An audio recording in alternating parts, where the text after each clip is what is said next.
தீயணைப்புத் துறையின் ஆக்கப்பூர்வமான நடவடிக்கைகளால் கடந்த ஆண்டை விட இவ்வாண்டு தீ விபத்துகள் எண்ணிக்கை கணிசமாக குறைந்துள்ளதாக திருச்சி மண்டல தீயணைப்புத்துறை துணை இயக்குநர் குமார் தெரிவித்துள்ளார்.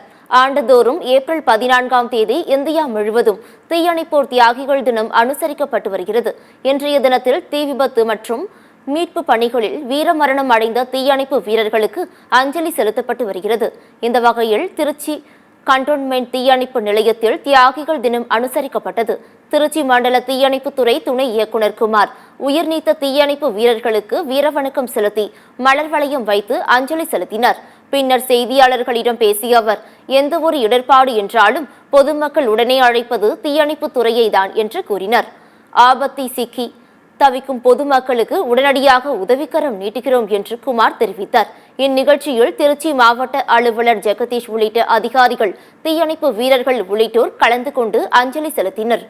தீயணைப்பு மற்றும் மீட்பு பணிகள் துறை ஆரம்பித்த முதல் இதனால் வரை பணியின் போது வீரமரணம் அடைந்த தீயணைப்பு வீரர்கள் 13 பேருக்கு இன்று அஞ்சலி செலுத்தப்பட்டது.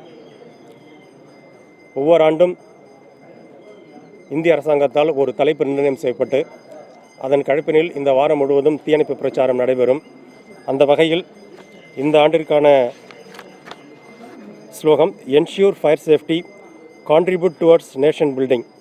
நாட்டின் கட்டமைப்பை பேணி காப்பதற்கு தீத்தடுப்பு நடவடிக்கை மேற்கொள்வதை உறுதி செய்வோம் என்ற தலைப்பின் கீழ் இந்த வாரம் முழுவதும் தீயணைப்பு பிரச்சாரம் நடைபெற உள்ளது. இப்போ இந்த ஆண்டு தீயணைப்பு அழைப்புகள் குறைவாகத்தான் இருக்குது.